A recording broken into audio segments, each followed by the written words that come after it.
The PlayStation Portal is a new streaming device from Sony that seems to have confused and angered a lot of PlayStation fans. And it's not like the video game community to get upset or overreact, so what's going on? Well, seeing as I might just be the ideal customer for this new PlayStation product, let me tell you what I think. So Sony first announced the PlayStation Portal back in May, then known as Project Q. The Q presumably standing for questions, because that's what everybody had when they saw it. The first question being, this isn't a PSP, which isn't even a question, so straight away we're off on the wrong foot. But yes, it's true, it's not a PSP. The PlayStation Portal is not a handheld console. It's not even a console at all. It's a remote play device that allows you to stream your gameplay from a PS5 via Wi-Fi. It's more of an accessory really, seeing as you already need to own a PS5 in order for it to work. Kind of like a Wii U gamepad that allows you to play your PS5 off-screen anywhere. Well, anywhere with strong wireless internet at least. And that gives the PlayStation Portal a somewhat limited use case scenario that leads me to the other big question everyone had about it, which was, who is it for? Which I can answer directly for you now. Me! That's who. Like I said, I think I'm who the PlayStation Portal is squarely aimed at. I've been a super heavy user of the PlayStation Remote Play feature from the get-go. I even bought a PS Vita for the sole purpose of remote playing my PS4 with it. Here's a quick analogy. If using remote play was like using meth, then my appearance would be in a state of horrific deterioration and I'd be in a lot of trouble health-wise. Oh, you betcha. And that's to say I play a lot of PS5 on my laptop with remote play. I would say I spend more time playing PlayStation remotely on my laptop than I do playing on the big TV. It works great for me. The Lord Jeebus has blessed me with decent internet speeds and I've not had any issues with remote play. And I love it. Sometimes I find playing remotely in bed preferable to playing in the living room, downstairs. Certainly more so now since the incident, and I think Sony knows that. They know I love remote play, I don't think they know anything about the incident downstairs. How could they? I'm the only one who really knows what happened down there, but Sony must know there are other players like me who also love remote play. Sony can definitely see us when we're in bed using remote play, because I can't imagine they cooked up this device without strong numbers relating to the end consumer. I think it's just too niche a product. They must have had healthy remote play data to warrant such a thing.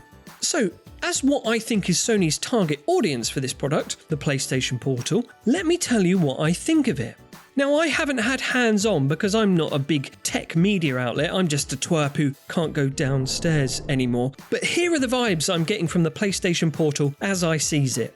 So starting with the price, £200. It's not terrible, but it is certainly a figure that would put my wallet on an amber alert. But it's feasible. It's not like the Apple Vision Pro or something which would send most people's bank accounts into DEFCON fuck.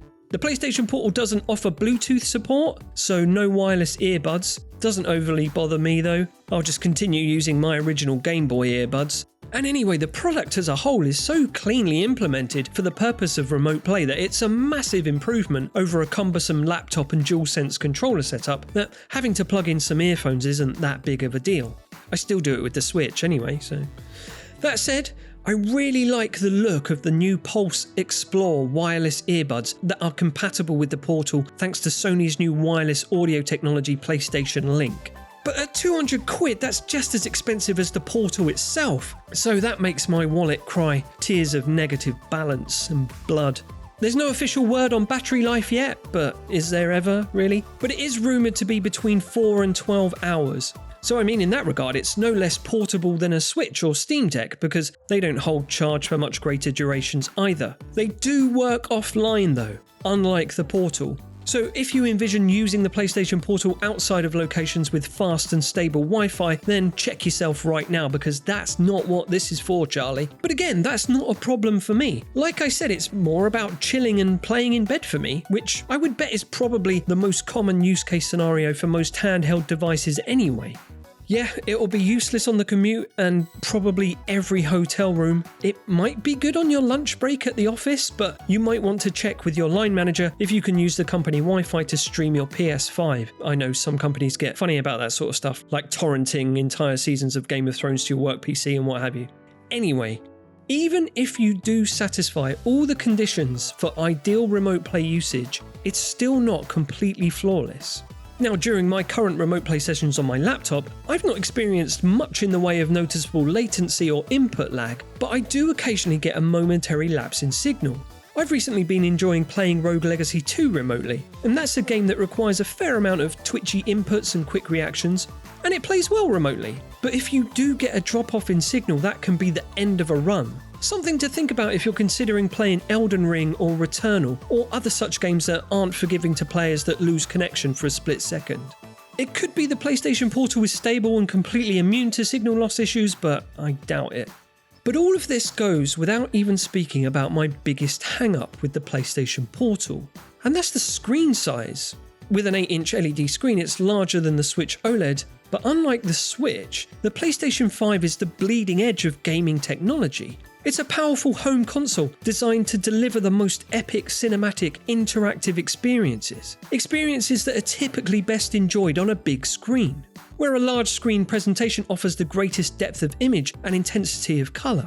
And how much of that show, that spectacle, is lost when the image is shrunk down onto a handheld device? It's like if Christopher Nolan released a mini tablet for streaming his films on the go.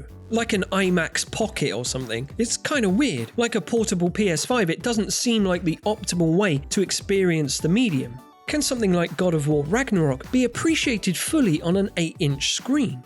I'm not so sure. So here I should point out that I mostly use remote play for indie titles and less graphically intense games, like a PS4 backlog machine really. And as much as playing Final Fantasy XVI remotely would help me get through it faster, I just can't bring myself to do it. That's a game that needs to be experienced on the big screen. But hey, that's just me. I think a lot of people seem to have written off the PlayStation Portal because it doesn't suit them. And it might not suit me either, I'm not sure, but it might suit you. So if you find yourself house-sitting someone with great internet, you can remote play Spider-Man 2 with your PlayStation Portal and you'll be on cloud 10. That's one better than 9. Or you could just get a Nintendo Switch.